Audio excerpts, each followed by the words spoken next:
साथियों नमस्कार, हमारे चैनल में आपका स्वागत है। मैं हूं रामचंद्र मौर्य। आज हम 3 विषयों पर चर्चा करेंगे। पहला, एप्स्टीन फाइल फुस हो गई है, और दूसरा, नास्तिकता पर चर्चा, और तीसरा, गांधीवाद की हत्या। एप्स्टीन फाइल को लेकर के पूरी दुनिया में कोहराम मचा था, हंगामा खड़ा हुआ था कि जैसे ही फाइल रिलीज की जाएगी 19-20 दिसंबर को भूकंप आ जाएगा पूरी दुनिया में, और कई देशों की सरकारें प्रभावित होंगी। भारत में भी राजनीतिक भूकंप आ जाएगा और प्रधानमंत्री नरेंद्र मोदी को गद्दी छोड़नी पड़ सकती है। महाराष्ट्र के पूर्व मुख्यमंत्री पृथ्वीराज चौहान ने तो यहां तक कहा था कि प्रधानमंत्री नरेंद्र मोदी को 19 दिसंबर को इस्तीफा देना पड़ेगा और महाराष्ट्र का कोई बड़ा चेहरा प्रधानमंत्री बनेगा। लेकिन 19 दिसंबर बीत गया, आज 20 दिसंबर है। अभी तक 300 GB डाटा वाली फाइल का सिर्फ 20% हिस्सा रिलीज हो सका है, जिसमें कुछ फोटो, कुछ वीडियो, कुछ ईमेल विवादास्पद है जरूर, लेकिन भारत से संबंधित एक भी तथ्य उजागर नहीं हुआ है। अभी तक बताया जा रहा है कि कई हफ्ते लगेंगे पूरा डाटा रिलीज होने पर। 300 GB का डाटा बहुत होता है, और इसमें से अगर 20% ही अभी रिलीज हुआ है तो अभी 80% बाकी है। क्या उस 80% में नरेंद्र मोदी की सरकार गिरेगी, महाराष्ट्र का कोई मुख्यमंत्री बनेगा? अभी सस्पेंस जारी है। पिक्चर अभी शुरू हुई है, अभी खत्म नहीं हुई है।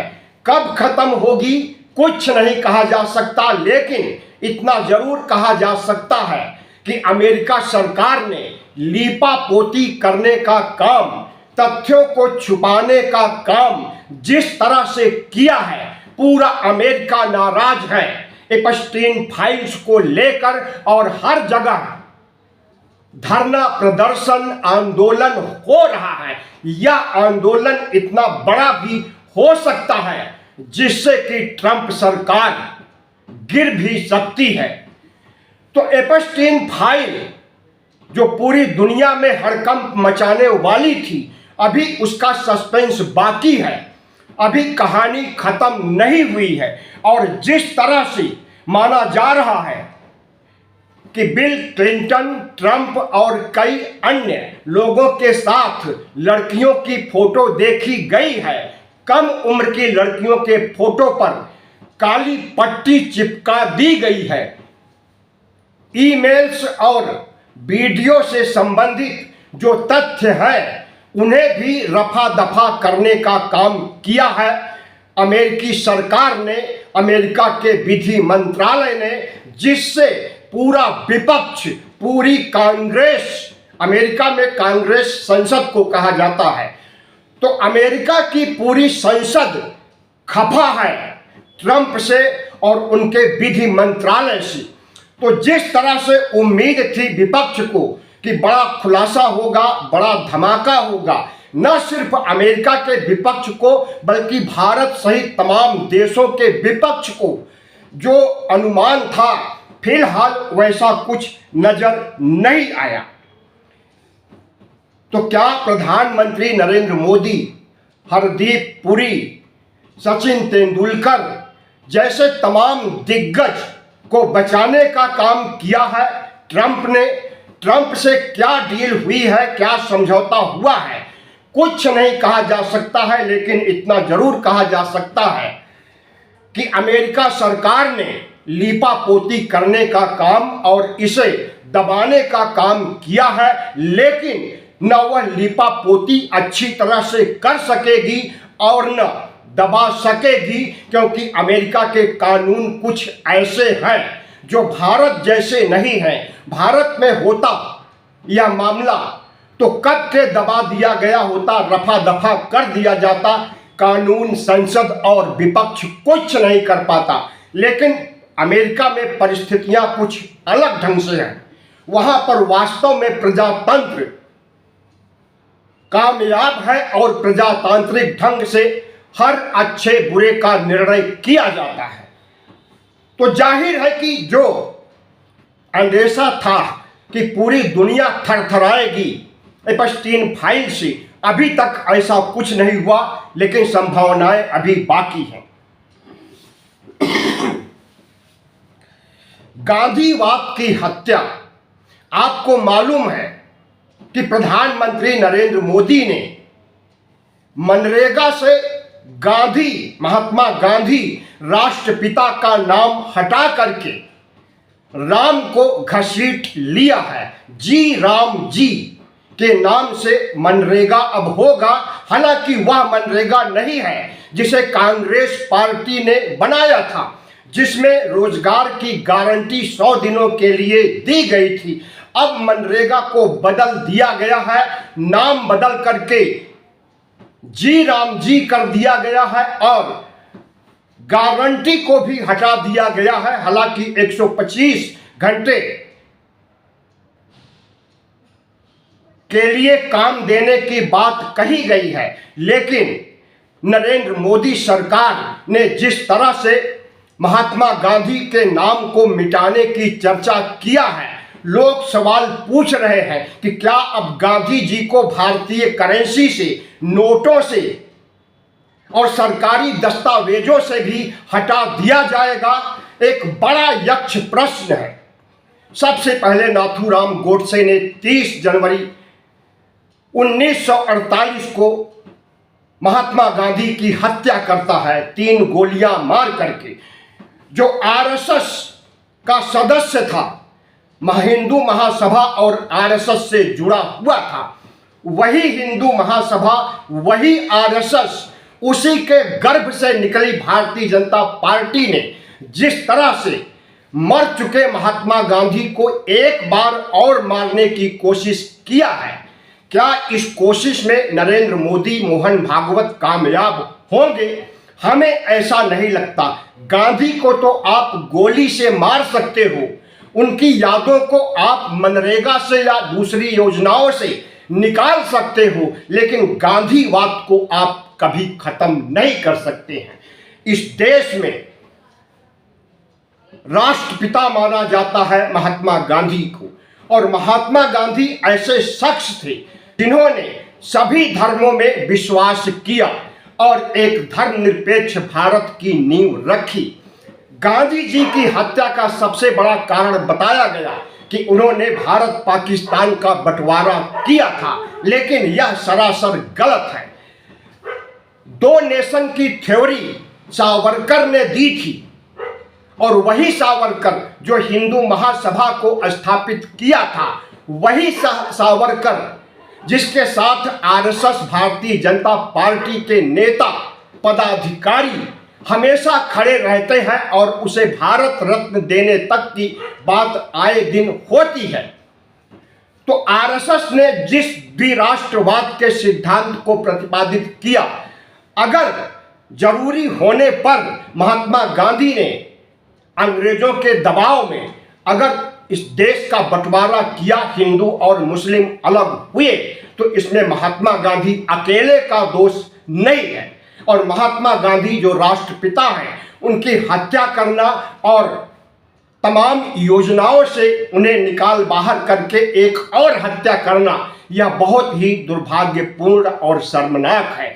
सोशल मीडिया पर लोग सवाल पूछ रहे हैं कि महात्मा गांधी को कितनी बार मारा जाएगा। साध्वी प्रज्ञा ने तो महात्मा गांधी का पुतला बना करके फिर से उनके ऊपर गोली चलाई है, और उस पुतले से जब खून निकलता है तो उसे देख करके आह्लादित होती है, खुश होती है। लेकिन नरेंद्र मोदी की सरकार ने जिस तरह से मनरेगा से गांधी जी को खत्म किया है और अभी पता नहीं कितना खत्म करने का सिलसिला कितना आगे बढ़ेगा, कुछ नहीं कहा जा सकता है। लेकिन इतना जरूर कहा जा सकता है कि प्रधानमंत्री नरेंद्र मोदी जो संघ के प्रचारक अपने को आज भी मानते हैं, वह महात्मा गांधी से नफरत करते हैं, इस देश के संविधान से नफरत करते हैं, इस देश के धर्मनिरपेक्ष भारत से और लोकतंत्र से नफरत करते हैं। इसीलिए उनकी पार्टी महात्मा गांधी को खत्म करना चाहती है, संविधान को खत्म करना चाहती है और हिंदू राष्ट्र बना करके लोकतंत्र को खत्म करना चाहती है, राजतंत्र स्थापित करना चाहती है। अगला सवाल, नास्तिकता पर चर्चा। भारत के सबसे बड़े यूट्यूब चैनल लल्लन टॉप ने आज एक ईश्वर पर बहस आयोजित किया और इस बहस में जो लोग शामिल हुए हैं उसमें जावेद अख्तर और मुफ्ती इस्माइल नदवी दोनों दो धुरी थे।